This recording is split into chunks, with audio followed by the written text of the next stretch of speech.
Chapter 19, verse 2. But she was unfaithful to him and returned to her father's home in Bethlehem. After about 4 months, her husband took a servant and an extra donkey to Bethlehem to persuade her to come back. When he arrived at her father's house, she took him inside and her father welcomed him. Her father urged him to stay a while, so he stayed 3 days, eating, drinking, and sleeping there.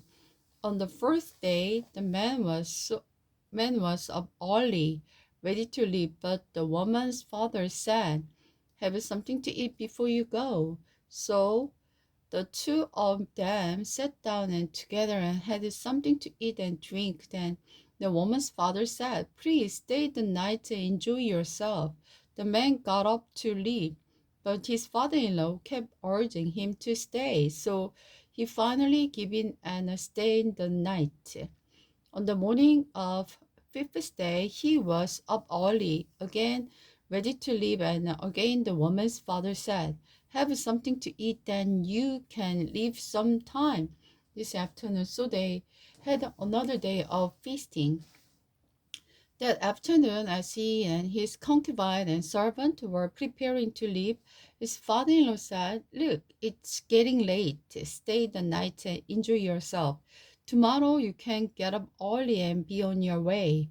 But this time, the man was determined to leave, so he took his two-saddle donkey and his concubine and hid in the direction of the Jebus. It was late in the day when they reached Jebus, and the man's servant said to him, "It's getting too late to travel.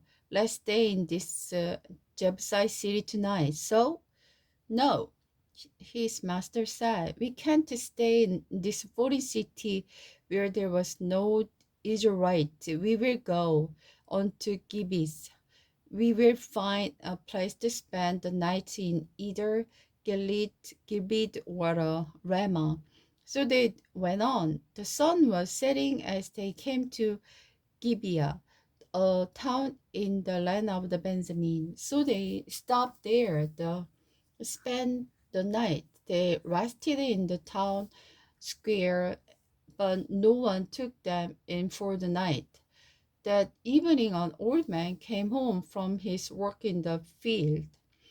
He was from the hill country of Ephraim, but he was living in the Gilead in the territory of Benjamin.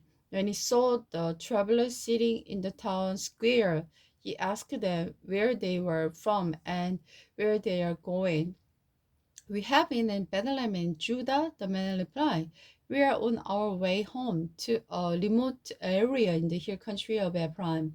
We are going to the tabernacle of the Lord, but no one has taken us in for the night. Even though we have everything we need, we have a store and a fodder for our donkey and plenty of bread and the wine of our service. You are welcome to stay with me," the old man said. "I will give you anything you might need, but whatever you do, don't spend the night in the square." So he took them home with him, fed their donkeys after they washed their feet, and they had supper together. While they were enjoying themselves, some of the wicked men in the town surrounded the town. They began beating at the donkey and shouting to the old man, "Bring out the man who is staying with you so we can have sex with them." The old man stepped outside to talk to them. "No, my brothers, don't do such an evil thing, for this man is my guest, and such a thing would be shameful. Here, take my virgin daughters and this man's concubine. I will bring them out to you, and you can do whatever you like to them. But don't do such shameful things to this man." But they wouldn't listen to him. Then the Levite took his concubine and pushed her out the door. The men of the town abused her at night, taking turn wrapping her until morning. Finally, at dawn, they let her go, At daybreak, a woman returned to the house where her husband was staying. She collapsed at the door of the house and lay there until it was light. When her husband opened the door to leave, he found her there. She was lying face down with her hands on the threshold. He said, "Get up, let's go." But there was no answer. So he put her body on his donkey and took her home.